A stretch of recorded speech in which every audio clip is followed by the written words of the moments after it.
afternoon, everybody, and thank you for joining us for number 13, lucky number 13 in a series of webinars that we call Freshly Certified. Today's focus is a special presentation on wayfinding design. My name is Amanda Bolte. I'm the Director of Creative and Brands at Organogram Global, which is a cannabis company based in Moncton, New Brunswick. But I am located in Ontario. I'm a serial freelancer and mentor and designer. I'm a certified RGD, and I also serve as the Vice Chair of the Certification Committee at the RGD. I also sit on the Board of Directors. And I have also served as a certification presenter and reviewer. So one of those many faces that you might see when you go through the certification process. If you have any questions today for our presenters, please use the chat in the control panel. We will hold questions until the end so the panelists are able to present. Today's webinar is discussing the certification process experience, but mainly focused around case studies, developments, and presentation. Our panel of recently certified RGDs will break down their case studies, why they chose it, the process of putting it together, gathering the assets to results, and how they chose to present it. But first, for those who are interested in the RGD and the overall certification process, I'm going to just do a general introduction. So RGD members are a community of over 4,000 like-minded professionals, including firm owners, freelancers, managers, educators, and students, and with access to professional development resources and a vibrant exchange of information. Through the RGD, Canadian designers exchange ideas, educate and inspire, set professional standards, and build a strong, supportive community dedicated to the advocating for the value of design. For more information about RGD and the resources available for members or the larger design community events, please visit the website at rgd.ca. So today we're talking about certification. Becoming an RGD is broken down into 4 steps.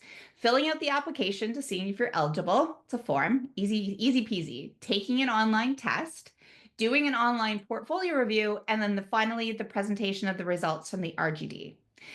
And just a little update, I updated this just recently on our last webinar, but it is relatively new to the process. The RGD board met in December to review various aspects of the RGD certification requirements. We're constantly improving the process. And at that meeting, the board voted on, to require successful completion of only the accessibility and ethics sections of the online test and reduced the case studies from 6, which it had been for a lot of years, to only 3 for the application and the portfolio presentation for everyone to achieve RGD certification moving forward. So the process has changed a little bit. So if you are interested in going through the process, if you want to know more about these steps, go to rgd.ca. There's a ton of free resources like this webinar and all the versions before it, so you can see how people are actually setting up their portfolios and reviewing them. Or we have a mentorship, certification mentorship available, as well as actual physical printed and visual like PDFs of case studies of other successful candidates that you can also review as well if you don't know where to start. So, oops, go back. Sorry, technical issues here. So today we were, I'm going to just cancel that. Technical issues, guys. That's what we're going to do here. Look at that. Okay, Amanda's we're doing good. We're doing good. So our focus today is about the fun part, in my opinion, is the virtual online portfolio review. This is where designers get to be designers. Portfolios are presented over 30 minutes to 3 senior design practitioners serving as RGD reviewers, kind of like me. Candidates present the same 3 pieces as part of the RGD certification application. During the review, you are able to speak to all of the case studies within 30 minutes. If you want to learn more, this is, for some reason, it's not behaving today, so I apologize, guys. If you want to more, as I said before, if you want to learn more about the details on certification, there's a fantastic free monthly webinar that goes in depth about the entire process, or recordings about that webinar is also available on the website as well, too. All right. So my technical issues aside, so apologize for that, guys. I'd like to introduce our very first speaker today. Her name's Kelsey Cottenham. I hope I said her second name right. From Niagara, Ontario. Kelsey graduated from the York University and Sheridan Joint Design Program, and then worked for multiple in-house teams for the past 11 years. Currently the senior graphic designer for Niagara region, creating a wide range of design projects that promote and enhance overall image and awareness of the Niagara region and focus on accessible design for all of Niagara's residents. Kelsey, the floor is yours. I can't wait to see your portfolio. Thank you so much. I'm just going to share my screen. Alrighty. Hopefully everybody can see that okay? Yes, perfect. It zooms, yes, okay, perfect, okay. I'm going to talk today about the Glenridge Quarry signs. I chose to showcase this project because I knew I could talk about it in detail. I was involved in all stages of the process, and I felt extremely proud of this project. I did not have a lot of prior experience doing wayfinding signs before this, so I did a ton of research and work to learn more. I'm also an avid hiker, so I knew a lot about wayfinding and interpretive signs just from seeing them and what I liked and what I didn't like, just from using the signs in the real world. The naturalization site. So here's some photos of what it looks like. On the top right is the children's nature and science area where they have different exhibits for different science and nature items. There's a pond as well with a boardwalk and a little pavilion and bench area as well, and one of the trails. As the name implies, the Glenridge Quarry used to be a quarry, then turned into a landfill, and eventually turned into a park when it was decommissioned. The park was open to the public since 2002, and the signage in the park had not been updated since that time.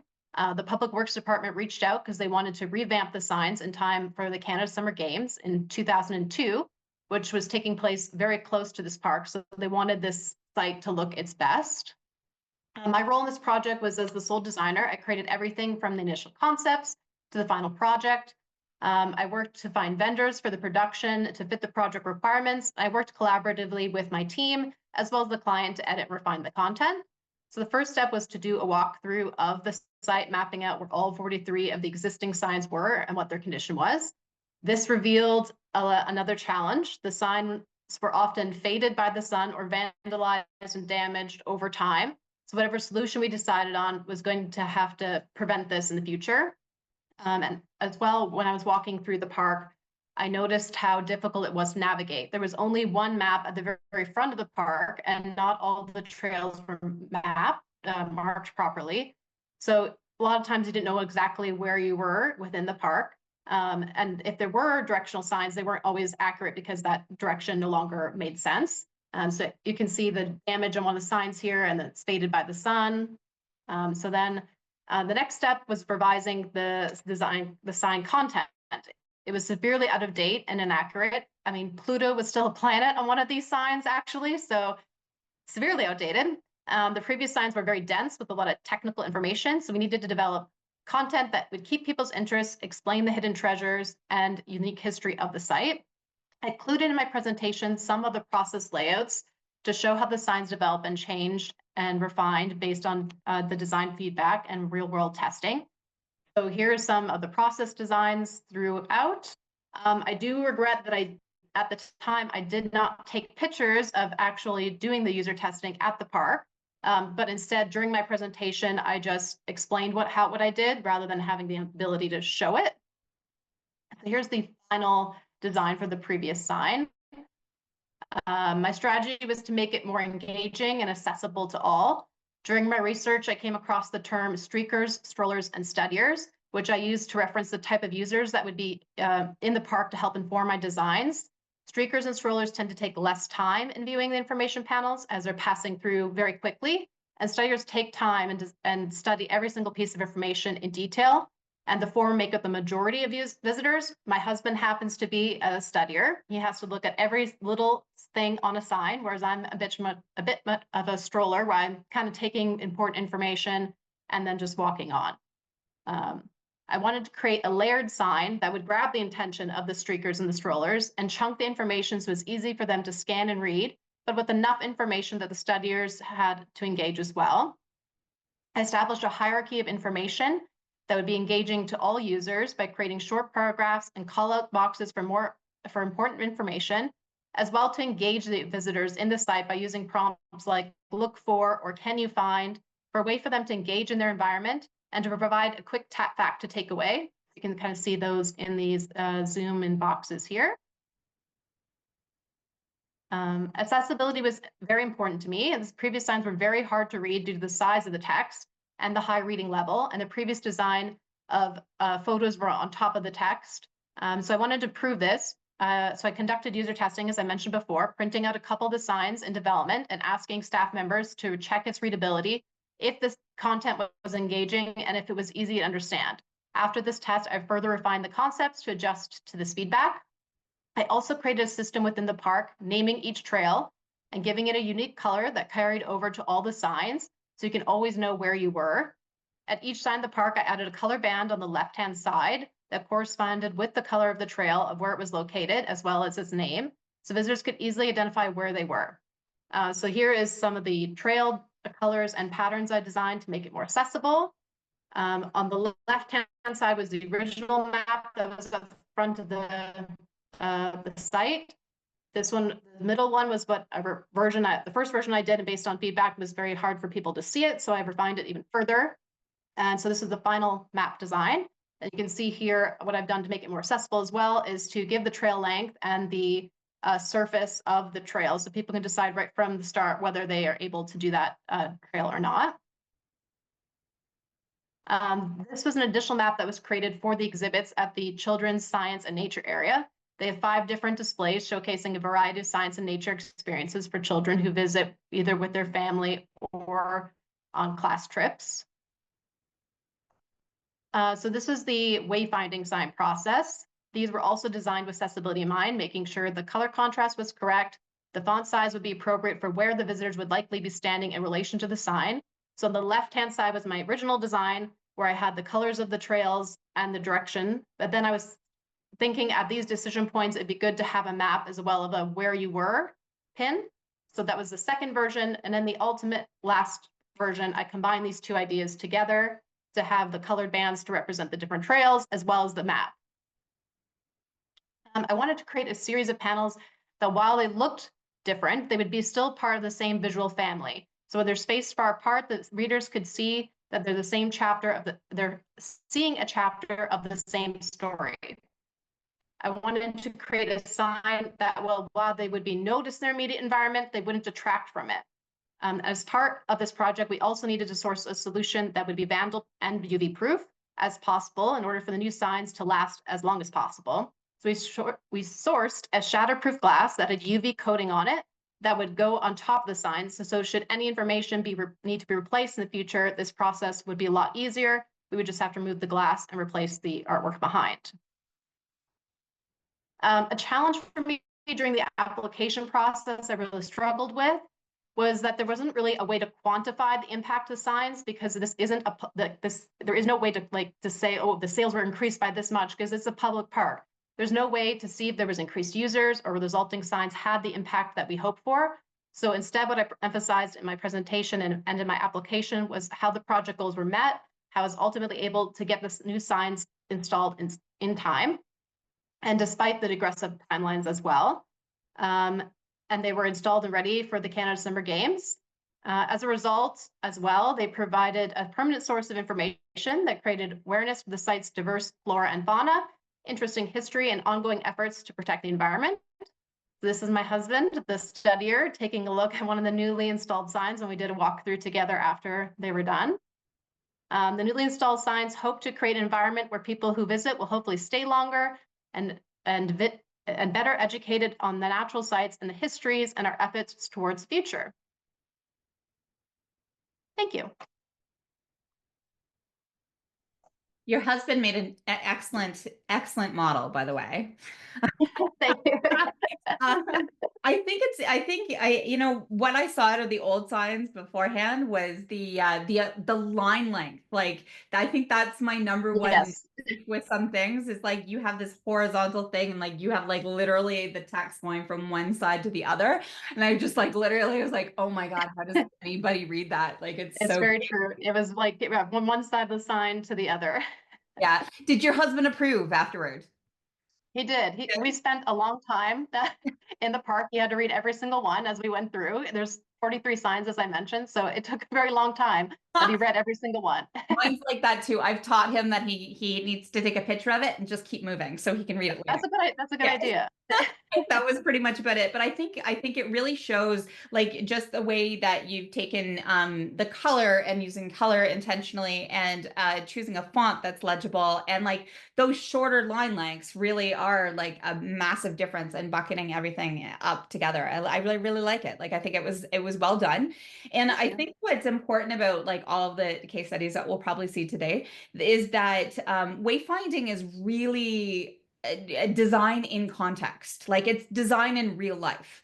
And when it comes to the RGD as a case study, I really liked your call out at the end about the results because you know every designer out there should be, if they're not, interested in like how well it's performing. Because if it doesn't, if it is performing well, then you know we can make that same decisions and based our future work based on what we know is work. And it seems the other way. If it doesn't work, then don't do that again, you know, kind of thing. Whereas with wayfinding, it's sometimes difficult to measure those abilities. So finding the success is also a very good key results point. So I just wanted to call that out. So that was really well done. So great. I know I have a question on accessibility that I know I'm gonna ask everybody at the very end because it is a key perspective point of the foundation of what RGD is built on is making sure that we are creating accessible design. And I think within wayfinding that is no more true than anywhere else. Almost more than online. So our next person that's going to be talking, thank you so much, Kelsey. We'll talk at the end. Thank you. Is Arun, oh my goodness, Rajadran. Ooh, did I say that right? I don't know. Did I? He's laughing at me, so that's good. Okay, that's good.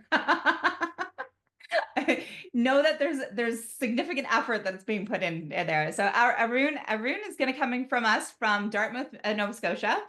He is a multidisciplinary designer with 2 decades of experience in branding, communications, and digital explain. I don't think that's the right bio, is it? It's not. It's not. I'm like, that doesn't sound right. Nope. Hold on one second. Sorry, guys. My fault. How's everybody doing today? As I click through my stuff to make sure, it's like I think we're full of technical issues. That's really just kind of where my life is lately. Arun, I'm going to get to you. I'm going to make it a big deal. It's going to be a big thing. Now I'm getting a say. Arun is a wayfinding designer. Here we go. With the background in architecture and informational design, Arun is passionate about amalgamating his interdisciplinary knowledge to solve complex navigational challenges and create legible environments. And I don't think there could have been more big words in that sentence. His particular areas of interest in wayfinding include inclusive wayfinding, multilingual and cross-cultural communications, and use the emerging technologies to augment wayfinding experience. He's worked in the UK, the UAE, and India before moving to Canada, and is currently the wayfinding designer at Fathom Studio in Dartmouth, Nova Scotia. I can't wait. After I messed up your introduction, I can't wait to see the amazing design. Thank you, Amanda. Hope you can see my screen. It's on full screen. It Yeah, is. You're good. awesome. Thank you. And thanks to RGD for having me. And thanks everyone for making the time and joining in. And as you can see from the date, I'm a recently certified RGD. And it was an exciting process, very validating. So if you're on the fence, I would highly encourage you to take the plunge and get into the process. RGD has a lot of resources and mentors who would help you in this process all throughout. So highly recommend it.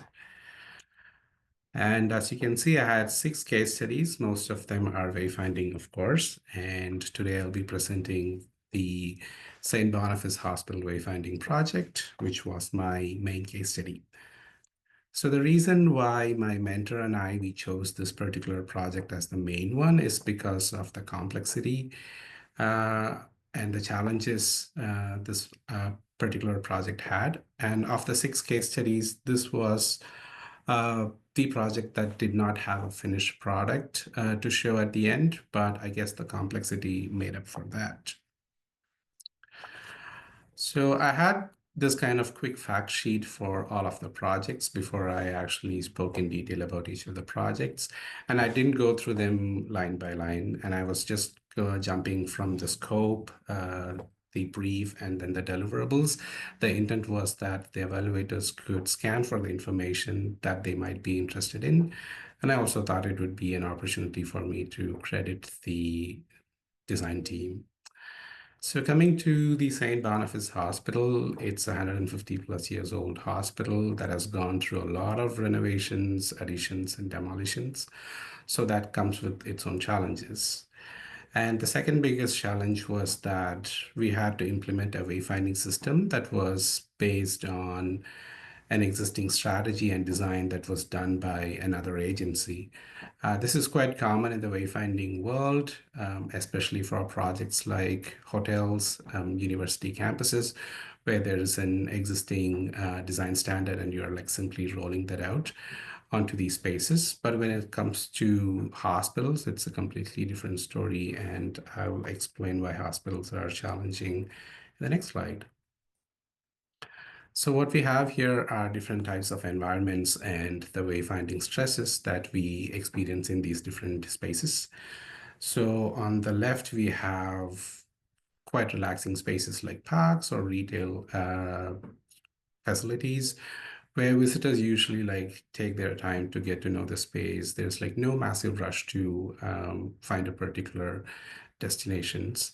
There might be a few exceptions like finding a toilet or the information zones, but usually they are quite relaxed.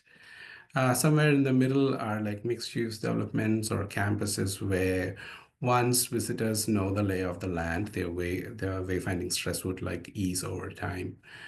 And on the right, we have like high stress environments like airports, multimodal transit systems, and hospitals, where a visitor would have to be at a certain destination at a certain time. Otherwise, it's going to cost both the visitor money and also the operators some money. And these spaces are subject to a lot of changes. For example, airports could have like last minute gate changes. Multimodal transit systems would have, let's say, if there's a system where there's subways, buses and ferries, what happens, when one of the system fails and if the user has to be at a point at a certain time.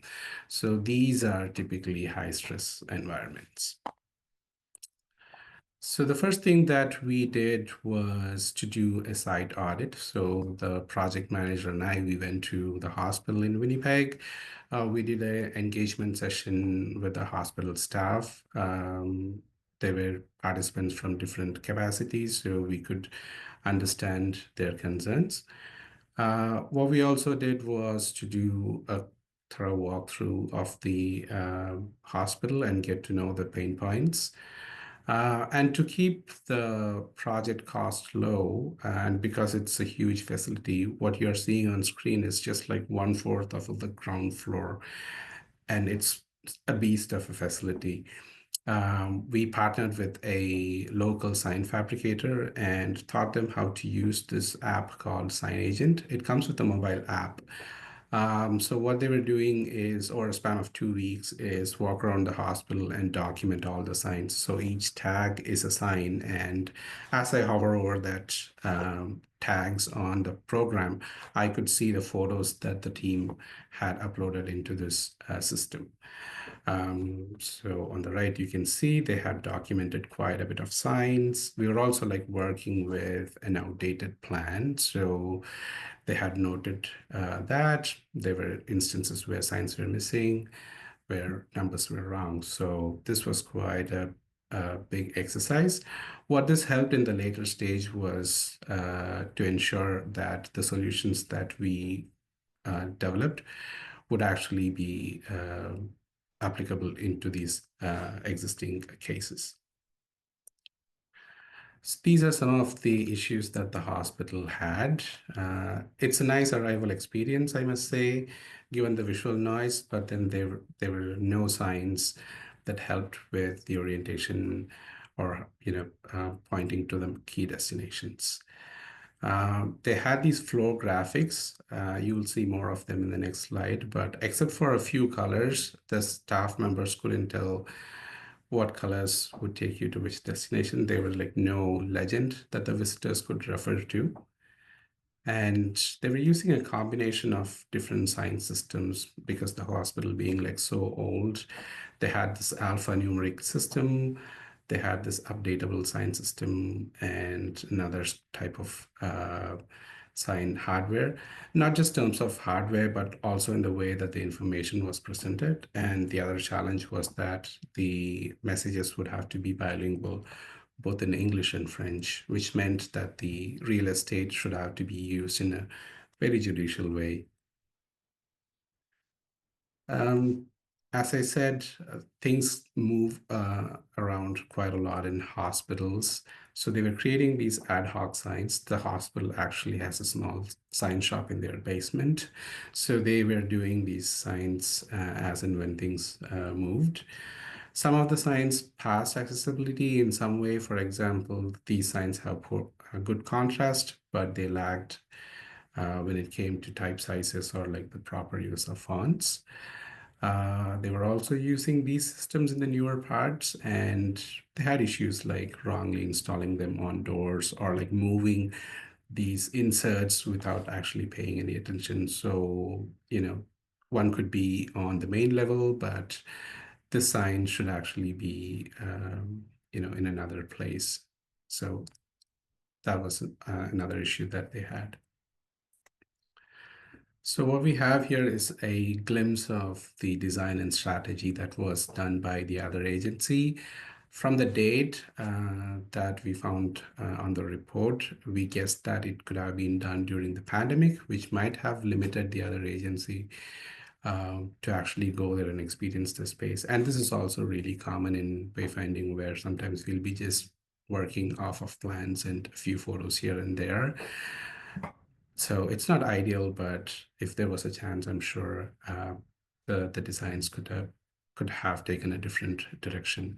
So the strategy was to split the hospital into 3 colored zones, each accompanied by a symbol and also a name.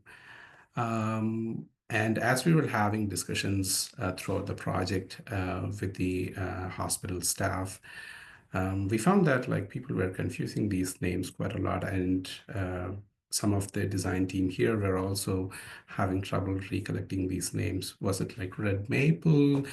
People were like referring that as like golden wheat, green leaf. So we decided to draw some concepts from plain language and keep things simple, because once the strategy is going to be implemented, people are going to like refer these zones as the red zone or yellow zone, or like take the yellow elevator. So we thought like, why don't we just go with the colors and drop these flowery language? There's a time and place, but we thought hospitals are probably not the best opportunity to use those kind of language.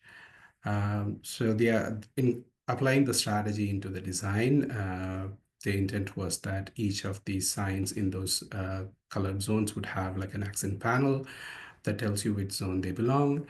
And the elevator lobbies and then the zone thresholds would have these nice super graphics that would tell you what zone you're in. But the issue is the hospital had these variety of elevator bank finishes and a lot of obstructions, which would make this kind of application challenging to implement. And the zone thresholds, again, are like really tiny and cluttered with a lot of obstructions that would prevent from this kind of an approach. Here you can see the block nomenclature. So a visitor would actually be entering through the T block, and the block system is like all over the place. There's like no rhyme or reason to this. And it was difficult to come up with a system in which this made any sense. And over here, as you can see, the building kind of thins as it goes up. And the solid lines represent free movement. So people could like go from one block to another freely on the ground level and the main level. But as they move up, there are restrictions between moving blocks. So for example, on block C level 3, there's a popular destination and people would actually take the main elevator thinking that they could get there. So what they would do is like they take the main elevator, go up on level 3 and think that they could cut across, but that's not the case. So they would come down, find a way to elevator 4 and then go up. So this is like really confusing for the visitors. We also looked at the pre-visit information. So this was the map that the hospital had on its website. And this is like a sample of the letter that people, the hospital would send to their patients. So, going back to the airport analogy, this is more like a boarding pass, if you will. So this has got all the information that would help you to get your destination. So we made the hospital aware that whatever changes we make in the signage should ideally be reflected to these maps so that there's a confusion, there's a continuation between these systems. So going back to the color strategy and talking to the staff, we understood that nobody were using these numbers for elevators. They would always be referred to as C elevators or Y elevators. So we thought instead of the numbered approach, we'll go with the alphabetical approach. And there's also the colors that would act as a secondary distinctive element. The staircases before that were like not numbered or named. We decided to name and number those elements as well, so that the staff who are like heavily reliant on using the staircases have a better understanding, and it would help in the orientation. So the signs that you see here that have the yellow tags are the signs that were designed by the other agency. So this come from the original package. We did a design gap analysis to see if these signs would do the job. We found out that we had to like come up with new sign types, just so that it would accommodate all the needs, which we found out through the audit. So we had to like design a few more signs based on the existing design criteria. We couldn't like apply those designs as they were because of some of the reasons that I'm going to show you. The first being the original design had these colored arrows. So if it was a red zone, the arrows would be red. So for the red and green zones, it wasn't a problem as there was sufficient contrast. But when it came to the yellow zone, the contrast was kind of poor, even though the arrow size was kind of bigger. So we tried, what we did was make it gray, just so there is enough contrast. The other one was that the pictograms were of a different size. And this being a modular system, if things moved, having different slats would make it really difficult to update this sign. And these are fairly expensive modular sign systems. So we standardized them to be consistent with the same slat size as one would use for the text. The other one was the alignment. This was like a major issue. So let's say if telehealth moved to the other side of the corridor, and if this slat had to be moved to this set of messages, it simply wouldn't work because of the different alignments. So we decided to go with a left aligned approach. The other adjustment I did was the pattern, and some of them were quite a stretch. I mean, they actually didn't read as forest or a field. So because we are already like getting rid of the elaborate way of describing the zones like golden wheat or red leaf, we thought like, let's just keep it simple and just go with a solid color. And as I mentioned before, this being a bilingual system, every little real estate on sign mattered. And this swoosh was taking a little more space, making the information kind of like go down the permissible accessible limit. So having a straight line gave us a little more space so that all the information would actually fit in the permissible limit. And coming to the elevator banks and zone thresholds, our approach was to flood the space with the zone color and make it like in your face and blow up the zone icons. So it's like really hard to miss. And it is fairly easy to implement as well because of the different surface finishes these wall surfaces had.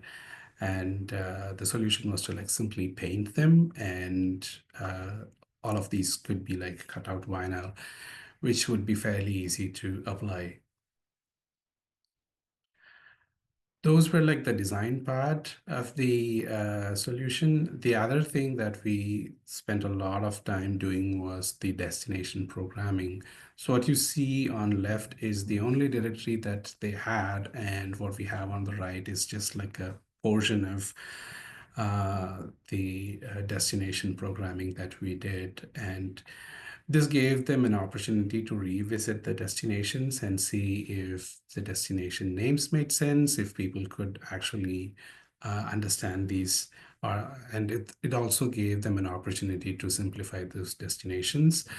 We were asking them to look at acceptable short forms, and this also helped us in arriving at the directories so that we knew which destination would belong in which zone, which floor, and blocks, and so on. And here's the expanded sign family. And we also took into consideration like staff elevators, because in addition to the four main elevator banks, the hospital, I think, has close to 10 to 12 staff elevators. And because when we were there, we were wearing the staff lanyards because we were given free access to do the audit. And there was one time where a nurse came to us and asked for directions. So we that was a sign that even the staff were like not fully aware of the space, and they were like use cases like travel nurses coming in.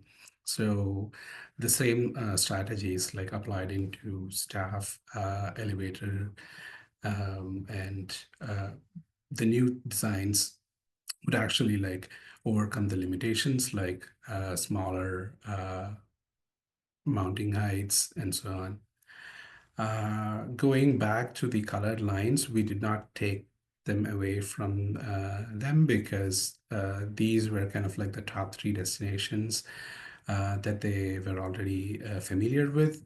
And these are like not new colors, these are the existing colors they had. We enhanced the solution by actually having the text on these colored lines, and by also adding the arrows, people would know which way to go. And that brings to the end of my case study. Arun, that was amazing. It's funny, it's like my mom used to work at a hospital, and I'd go to visit her and I'd be terrified because you could spin me around in a hospital and leave me there and I would not know which way to get out. So I think, when you have a nurse asking for directions, you know that something's not working, right? Yeah. Oh my God, I can only imagine what that would be like. That was a great presentation. And what I really liked about it, as far as it comes from from a certification case study, because certification case studies are like, there's no designers that are the exact same as another designer. Everybody's kind of got their specialty, and everybody's got their really kind of, their strengths. And this really was a beast of a portfolio, which is great, which is fantastic. You've got a lot of things, but that quick look at the very beginning was really nice. Like that's actually something that I don't see very often. I know other people have done something similar to that. Part of your certification application is really, and one thing that the judges will be looking for, the reviewers will be looking for, is they're looking for your contribution to the thing, to your work, and obviously that you spoke very clearly and attentively about your project, but sometimes it's hard to work in the eye. You know, designers are very much, we're very much a we situation. Like there's no, you know, it takes a village to raise a design, I guess, that when it comes to that, where it's like that project was a beast. It obviously had many hands in it, many eyeballs. You know, you're not walking around, you know, aimlessly by yourself around a hospital trying to gather everything down. You know, there's lots of people working there. So like having that acknowledgement, because as designers, we like to have that acknowledgement for the other people that we're working with. So I liked that. That was very good. I don't think I have any direct questions for you. I just overall things, but there is a great question that came in during the first one actually, or in between that, it'll apply to all of them that I really want to ask you as well too. So thank you, Arun. I'm going to go on to Mustafa, and then hopefully we'll have a little bit of time just to open up some questions. Feel free to, if you guys have any questions for Kelsey, Arun, or Mustafa, please use the Q&A panels. I will get to them, I promise. And if it's something that I can ask or answer directly about certification as well too, in a general process, feel free to ask those questions as well too, and I'm happy to help you. So Mustafa, and I'm not going to mess up yours because I have to make sure that it's good. So of course, no, it's not. So I have that still open. Amanda's full of technical difficulties today. I apologize anybody who has seen me do this before. So Mustafa is a wayfinding and graphic designer with background in architecture, a lot of architecture background. I actually almost went through for architecture. His work focuses on spatial and visual design, including placemaking, branding, illustration, and data visualization. He is currently part of the environmental graphic design team at MJM in Toronto. Mustafa, I can't wait. It's yours. Thank you, Amanda. Hi, everyone.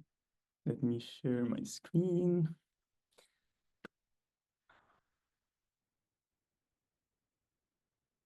Oops. Can you see my screen? Not yet. Oh.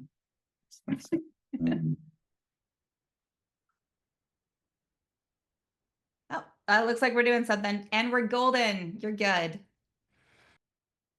Thank you, Amanda, for the introduction. Maybe let me tell you a bit more about myself. So I did my bachelor's in architecture, and years back ago in Egypt, and that's where I'm from. And after graduating, I worked in an architecture and urban development studio. As it was a small studio, in addition to the architecture and urban design work, my work also included a lot of graphic design, like project branding, designing flyers and reports, banners, different prints. It also included illustrating technical drawings to explain the project to the clients and the communities that we were serving. And somehow this was my entry into the graphics world. After a few years of that, I started freelancing as a graphic designer. I did different types of works, from designing brands for startups to creating information graphics for multilateral organizations. Quite a spectrum. And I thought I was confused, like between doing graphics and architecture. Because I was doing this beside my full-time architecture work. And for a while, I decided, finally I decided to jump in and try to be a full-time graphic designer. And that's when I worked on the project I'll be presenting today. And since I moved to Canada, getting the certification was the first kind of like formal steps I take towards my graphics education and career. It's funny like doing this after all these years, but it was great, and it's been an amazing experience. I encourage everyone who's working in visual design to consider it. For the past few years, I've been working in wayfinding design with my previous employer. I worked on designing signage for transportation facilities in Toronto, bus terminals and subway stations, which are transit facilities that require speed and like highly functional, efficient wayfinding design. And right now I'm designing environmental graphics for recreational and community centers with MGMA. Recreational centers are a completely different building typology than transportation, as they require more focus on aesthetics and creating unique social environments. And now moving on to the case study. So today I'm presenting the restoration of Carter House. This project involves, preserving the house of Carter. I'll explain who is Carter later. I did this work with ARCE, the American Research Center in Egypt. I was their in-house graphic designer. I worked in designing the visual concept, typography, sign design, placement. I was supported by the team of archaeologists, which helped a lot with the research. And the reason I chose the project is because although it's a small project, like the building is small, it's literally a house, but it was very complex in terms of wayfinding, and it included a lot of problem solving and context-sensitive design. And also the process incorporated different wayfinding strategies, which I think might be interesting for you. So to give you a little bit about the site, as we see here, this is like the house is at the center of this screenshot.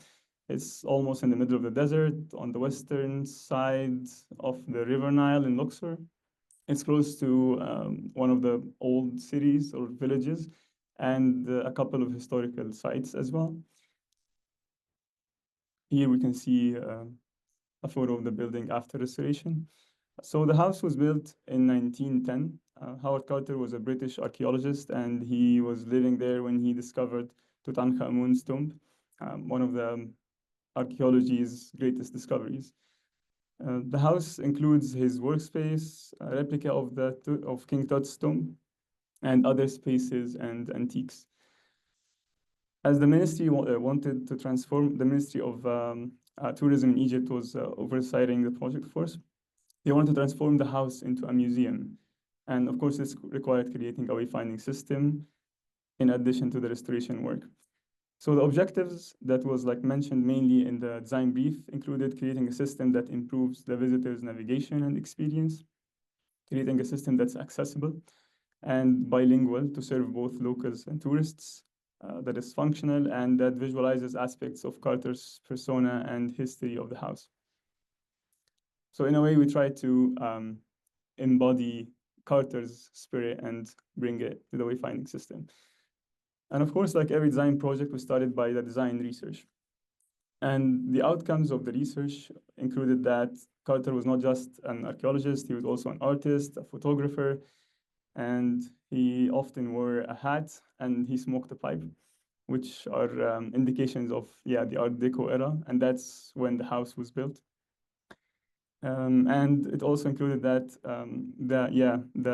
the city that surrounded, or the village that surrounded, it was close to the house, had these kind of calligraphic wooden lintels, as you see on the bottom left. And these are some images for Carter, and on the right here, we see him and his wife.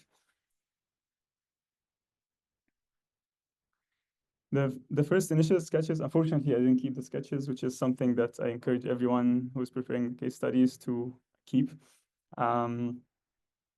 We started by I started creating the pictograms, and I was trying to embody the spirit of the house and Carter in the design.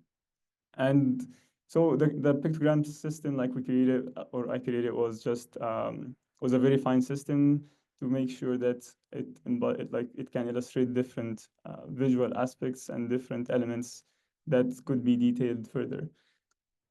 As we see here, I included the hats that Carter used to wear on Sticky Man, and also for the signs for the washrooms. We have also the dress that his wife was wearing, and different aspects from the Art Deco era. The camera is very antique, and even the wheelchair, we did a research and figured that this the wheels back then were much thicker, and they were wooden. So we tried to include that also in the accessibility signs, and the bicycle and the pipe, of course, up there. The typography took a lot of work to decide.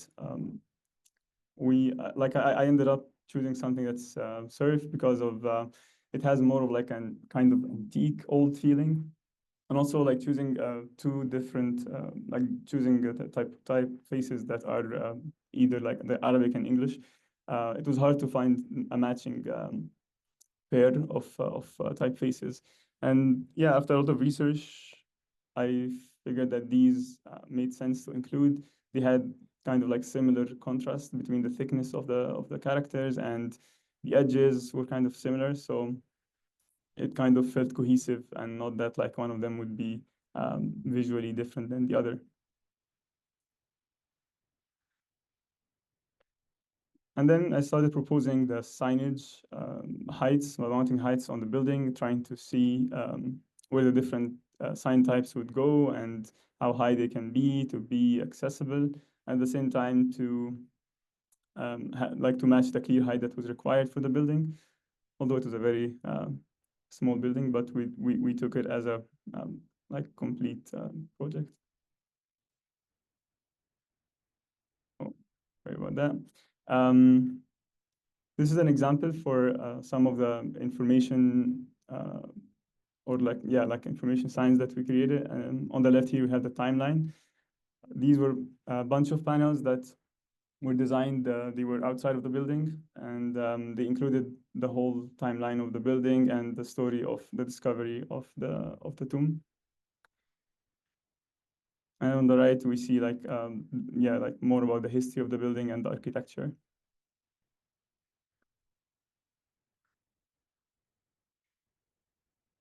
And here coming to the plan, as the house had a very like complicated plan, despite being small, I decided not to put directional signs on the inside of the building.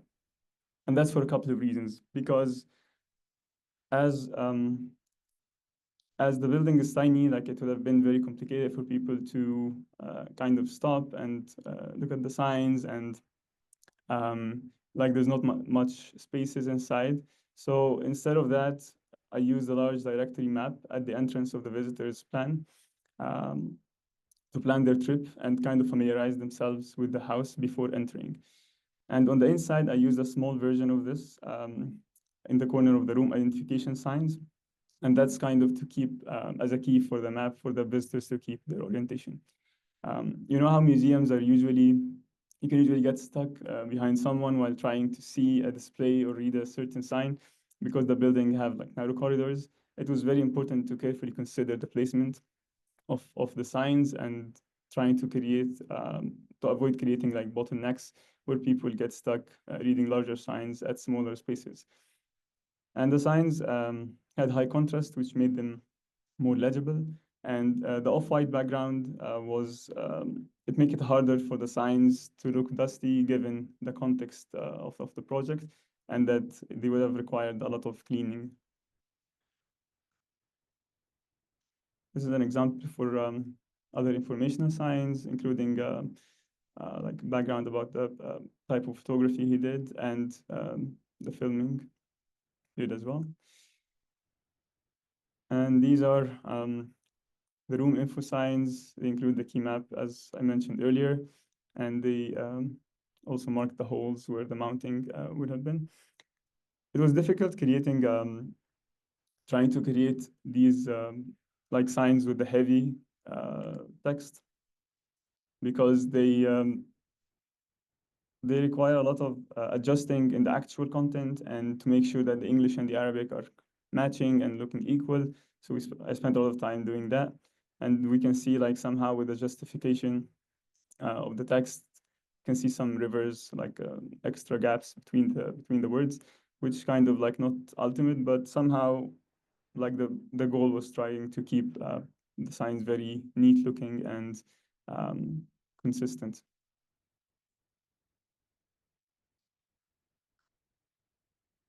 And this is an example for like one of the calligraphy proposals I did for it, trying to emboss the English and the Arabic at the same time. We didn't end up using it, but I thought I would add it. And this is calligraphy I did for the Arabic name of the house, as this is the like kind of the traditional way of of saying the house name. This one says here the house of Howard Carter. The coming few slides will include different mockups for the signage. This one here is the vehicular threshold marker for people to see and the cars to identify the house before parking their cars. And here we see on the left the approach to the building. And as you get closer, you see the map outside of the building, the directory outside of the entrance. And this is the proposed use of the calligraphy over the arch here, and the sign on the left, the decals for the amenity behind it. Different examples for the directional signs. These signs were interesting to mount on the building because the finishing of the building was clay, as you see in the photo here. It was very difficult to break through it without creating a mess. So we kind of had to create that system where we mark the location of the signs before the finishing and kind of prepared the infrastructure for the signs to be mounted to it and the location. Starting, these are photos of the interior, so the room identification and with a behavioral pictogram underneath. You can see on the left the plaque and some of the behavioral sign. These signs, like the behavioral sign was sent by the ministry as they had like a standard behavioral sign for museums. So I adjusted it and I made it more consistent with the design of the other signs to match with it. And on the right, you see the sponsors. This is the introductory signs that are included the site map as well, and the history of the house and the village, and the large photo of Carter welcoming the guests on the right for people to take selfies with.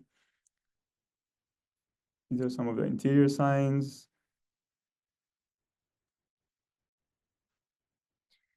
I forgot to mention that I managed this project, like I did almost like most of it overseas from here. So it was kind of hard to manage things from a long distance. So I couldn't get like the shots that I wanted for the building. But here are like different shots from the virtual tour that you can access online, showing different descriptions of the tools and the equipment he used to draw. And here's his photography set. Display and label signs. This is where he got his water. And these are photos from the opening and the opening speech. You can see in the background here the timeline panels that I mentioned earlier. These are different screenshots. So generally the work was well celebrated by the ministry, news platforms, local tour guides, and the community surrounding the house. And these screenshots here, they show like for the opening ceremony with showing them like some of like the main public figures who attended the opening. And here, yeah, like, so as part of the case study also, we have to show the like evaluation of the project or the impact that it did. So here showing the some of the reviews on Google Maps that people wrote about the project and how successful it is. And that's it. That was awesome. I've always wanted to go to Egypt so bad, and now you just made it worse. So thank you for that. Like it's incredible. And I really love that in contrast to Arun's with the hospital, like it was super colorful and like really demarking where you are. Whereas then you go to Carter House and the personality is coming up. Those icons like just make me smile. Like that hat is brilliant. Like design bringing just like a little bit of personality through something as simple as toilet signs is where like I find great joy. So I think that was lovely, and I think it really brought the personality of the place somewhere where in like it's knowing that the signage really fits the place on which it's doing, which I think you captured perfectly. I think that that was lovely. That's great. So, okay, so if I could have everybody up, I know I won't ask any like fluffy questions. There are some questions from the audience that they wanted, and I thought they were great. So I'm going to throw this out and I'll open it up to anybody. The first one came in from Joanna. She said, I love the wayfinding. One thing I've struggled with in the past is with signage is the execution, the installation, and it's not part of my skill set. How do we team up with the right installation team?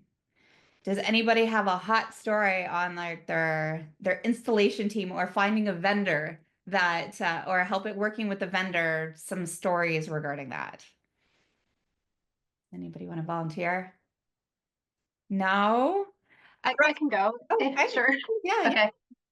So yeah, like I said in the beginning of my presentation, I did not have a lot of experience dealing with installing signs. So on one of my many walks, I was walking through Niagara Parks, is very close to my home, and I really liked the signs there. So I just reached out to the designer and I was like, who installed your sign? And I got the contact through them and I reached out to them. And we didn't end up using that vendor, but a different one, but it was a great contact to have. So that's what I did. That's a fantastic place. I think that's what I usually do. I usually put a call out on LinkedIn. I'm like, I really need somebody who's awesome. And you're looking for, instead of people to volunteer, you're looking for recommendations from other designers instead. Those are the ones you look at first. I can add a bit to that.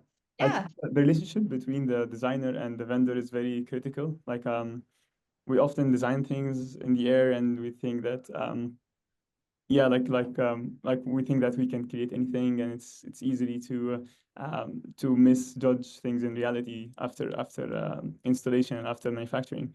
So it's critical to find the good designers and also to have the right input for them to be able to do the good job, like breaking down the design and trying to think through it and how it will look in real life, and the finishing, the material, is it laminated, is it not, is it matte, like the context and the weather and proofing and everything. It takes it shapes the design in a way, but it kind of ground the process as well.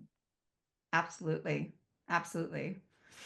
Arun, I have more. I'll start with you, Arun.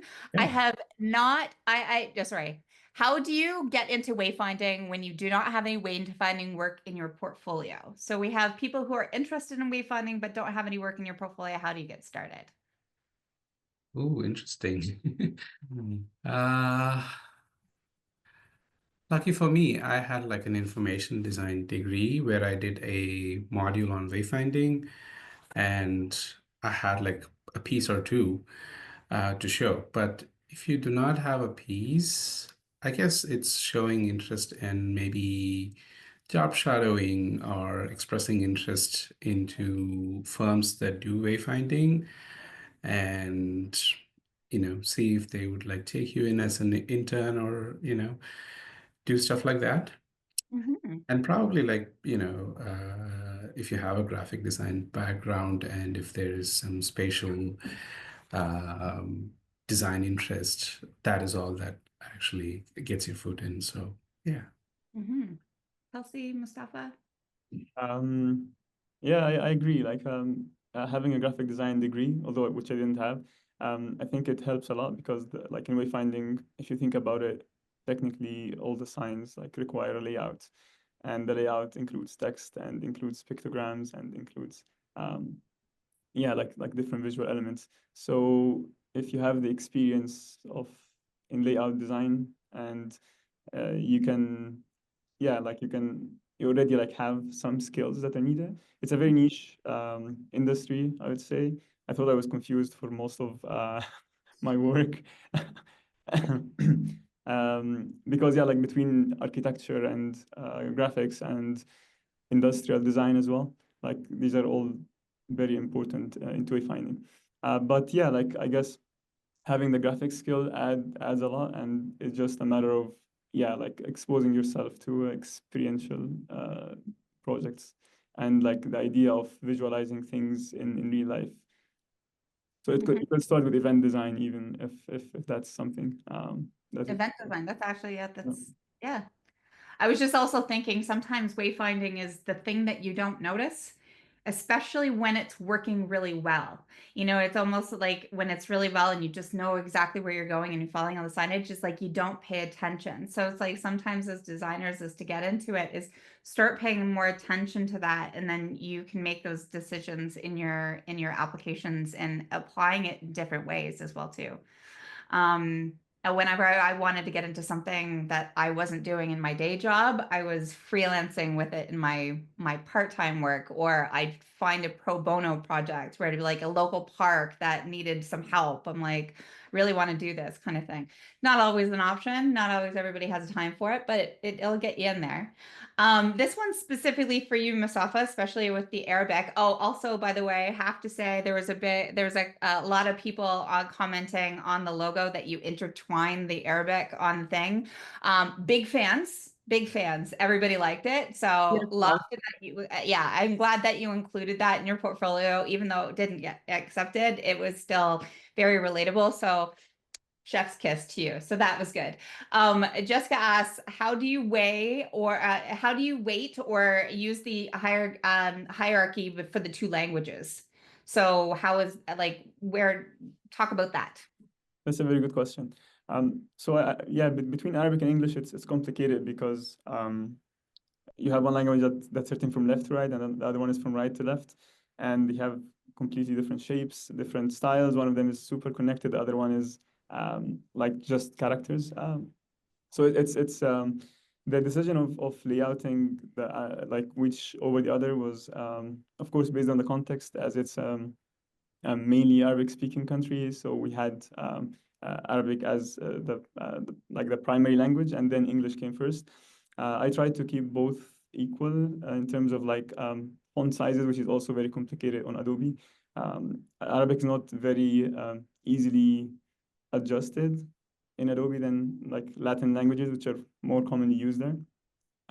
So mainly the decision was made by the ministry and the nature of the context. Excellent. Okay, I'm going to ask one more question because we're 10 minutes over time, and I'm so sorry. Thank you everybody for hanging on. We have quite a number of people on this webinar today, so I love to see the numbers.